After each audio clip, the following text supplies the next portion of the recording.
Hablaremos hoy de algunas curiosidades del planeta, del mundo en que nos toca vivir. Y curiosidades subterráneas, por así decirlo. Ya vamos a ver, no me gastaré en enunciados.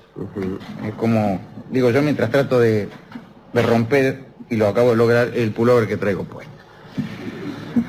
El mundo subterráneo fue siempre fuente de misterio y horror. Todas las tradiciones inventaron alguna descripción intimidatoria del paisaje subterráneo. Durante siglos, por ejemplo, se pensó que en el centro de la Tierra ardía un fuego permanente. Allí abajo estaba el Hades de los griegos, el reino de los muertos de los egipcios o el infierno cristiano.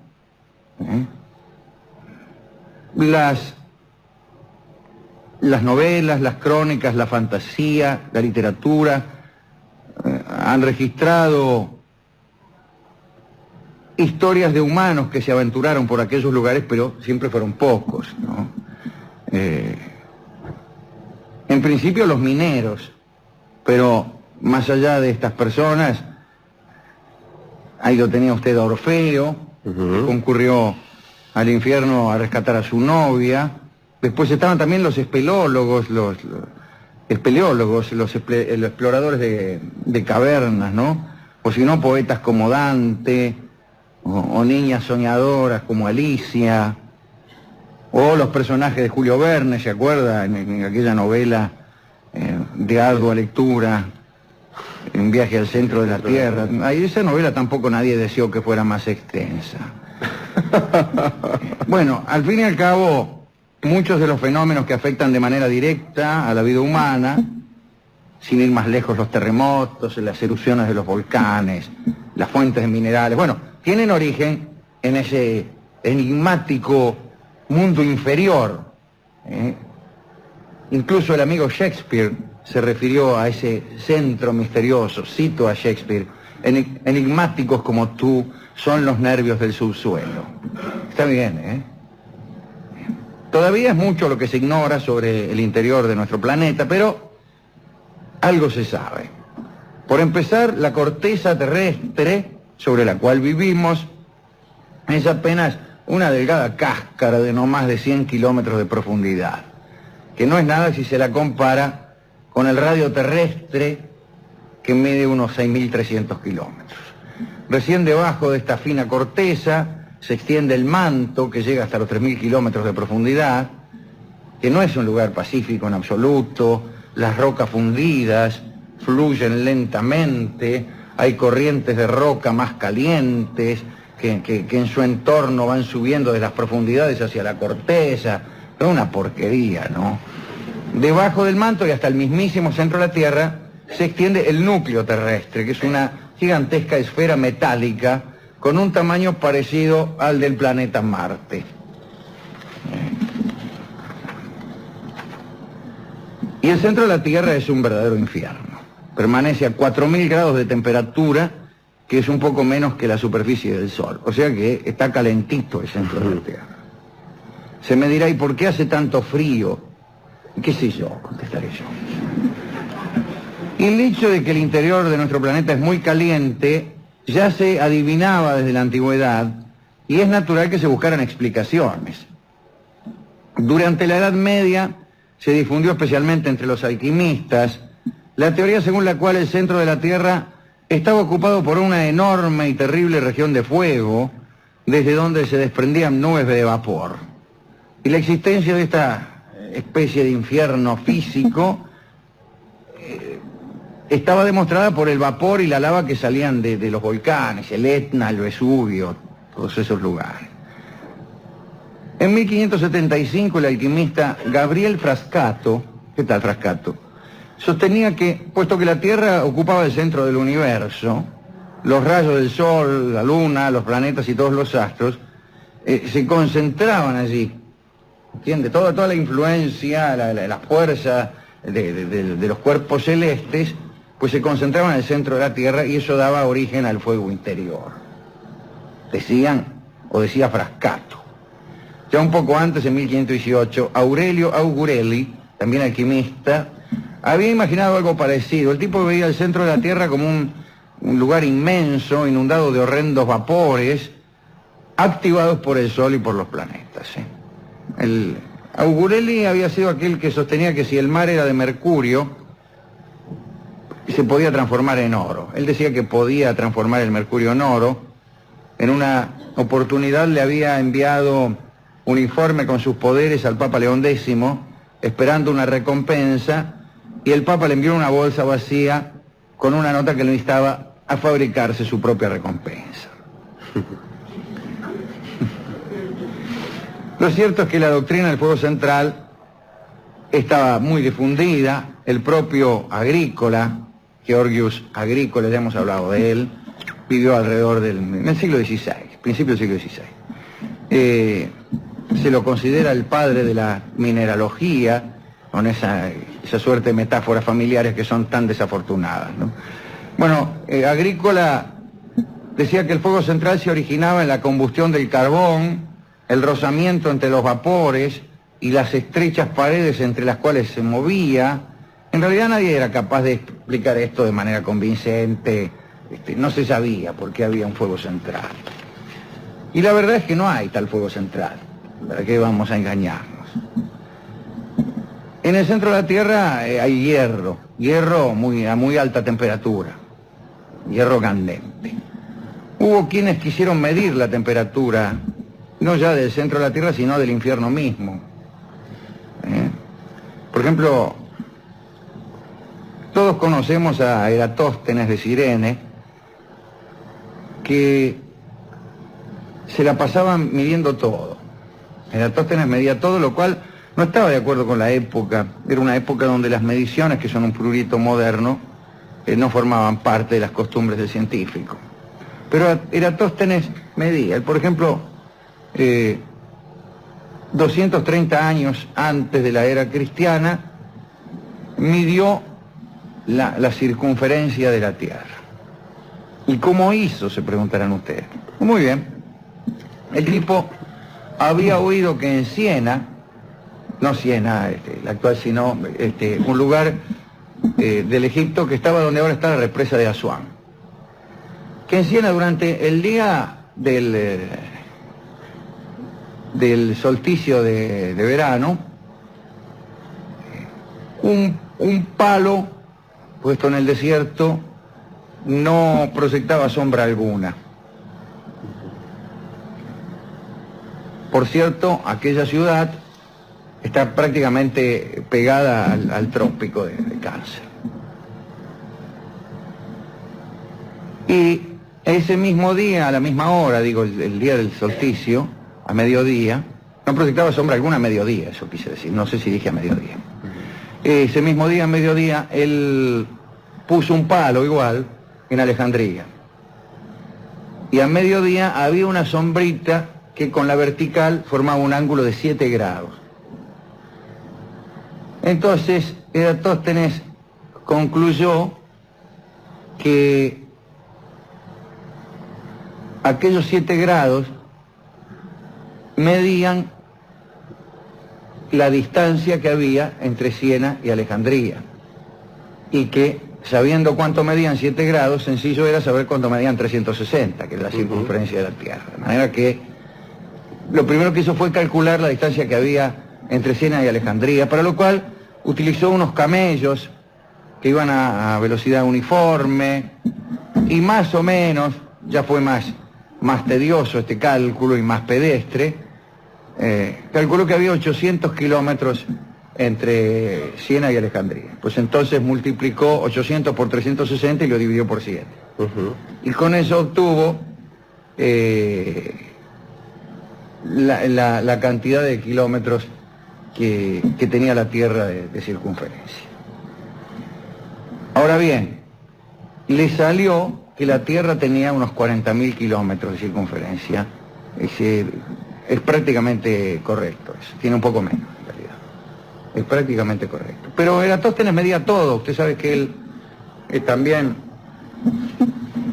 midió la distancia entre el Sol y la Tierra, utilizando la trigonometría, y con este mismo procedimiento del palito. Midió la oblicuidad de la eclíptica con un error de unos 7 minutos, que es muy poco. La eclíptica es la inclinación del eje terrestre. Tenía un catálogo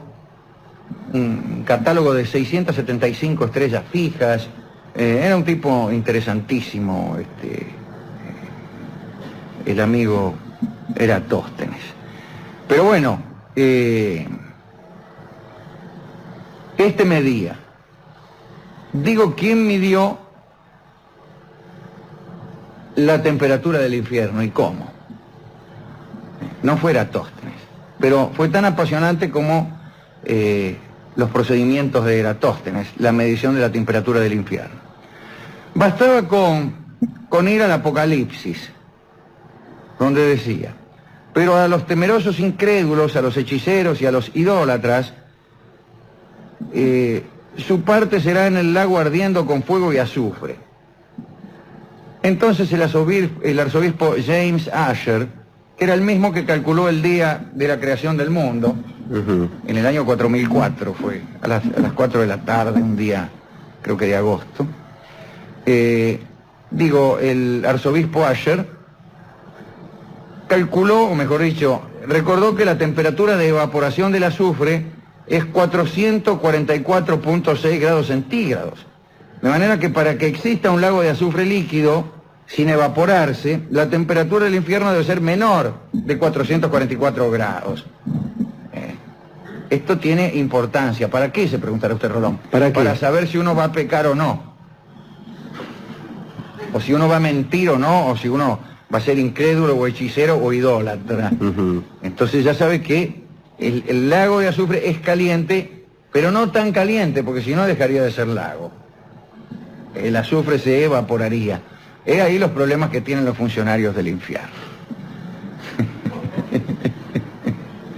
Pero aún usted sabe que muchos científicos como Newton tenían obsesiones de ese orden. Newton quería saber cuánto medía la Torre de Babel, o la latitud del paraíso terrenal, o el peso del unicornio.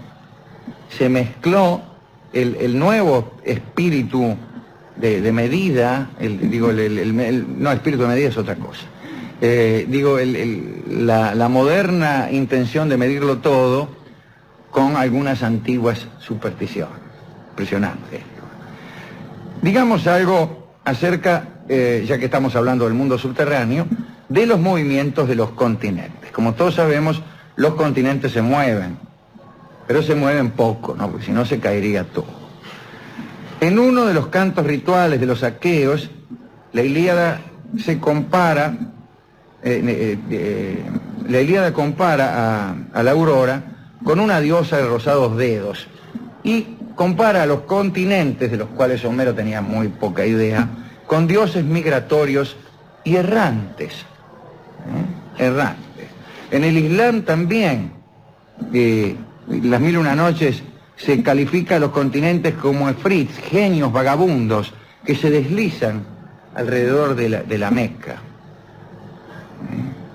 El caso es que en 1912 el geólogo alemán Wegener le dio forma científica a esta idea de los continentes que van de un lado para otro como zapallo en carro, al establecer la teoría de la deriva continental, según la cual todos los continentes son los restos de un supercontinente que ha existido en alguna época. Wegener estaba impresionado por el carácter complementario de las costas africanas y sudamericanas, y ese fue el detonante de sus teorías, y aquel continente primario lo llamó, como saben todos ustedes, Pangea. Parece que hace 200 millones de años se abrió el océano Atlántico, se inauguró, digamos, y Europa se separó de América del Norte, por alguna pavada, y África de América del Sur. Hace solo 35 millones de años, la India chocó con Asia y se incorporó a ella, debió ser algo digno de ser visto, y hace apenas 10 millones de años empezó a abrirse el Mar Rojo. Un último detalle. Todas las religiones antiguas dieron cuenta de los terremotos, o explicaron los terremotos. Para los griegos, el dios del mar, cuando tenía alguna disputa con otros dioses, solía conmover la tierra firme y agitar las montañas como muestra de enojo. En la visión japonesa, los terremotos estaban a cargo de aquella especie de animal, ¿recuerdan ustedes? Que cuando se sacudía, un animal que había bajo la tierra de Japón. Japón estaba montado sobre una especie de sanguijuela que cuando corcoveaba producía los terremotos, ¿no?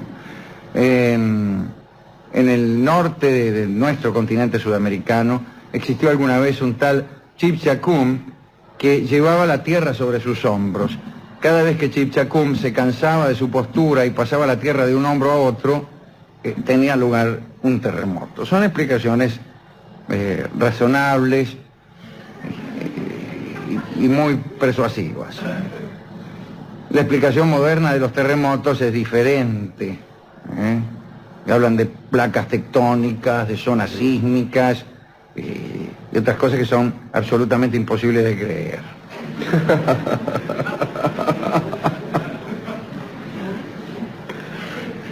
Esta era la idea que tenían los antiguos de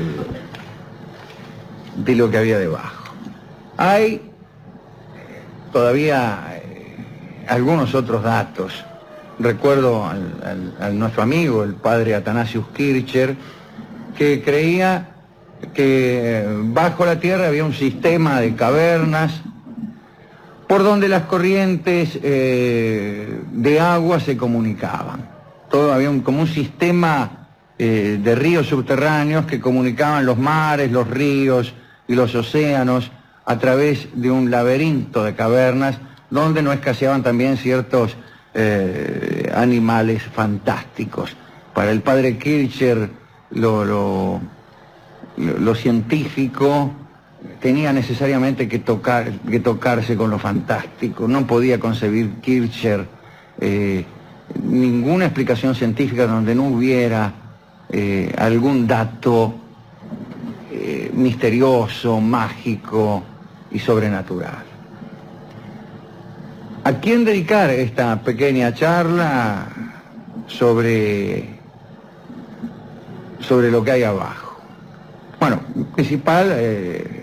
principalmente al gremio de los subterráneos de Buenos Aires. Se estará escuchando, los conductores de subterráneos.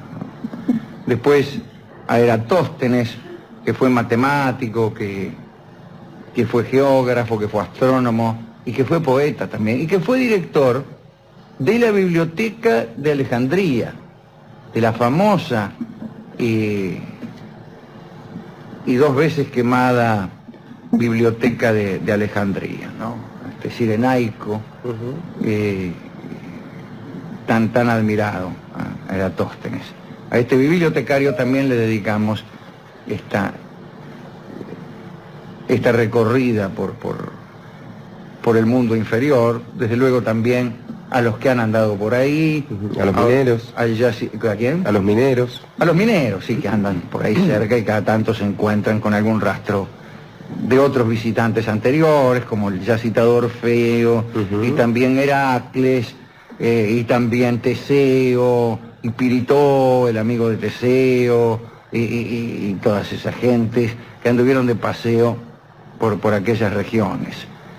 A todos ellos, a Shakespeare, que utilizó este mundo subterráneo para una comparación con alguien, bueno, a todos ellos les dedicamos este brevísimo catálogo de ideas que la antigüedad tuvo acerca de lo que hay por debajo.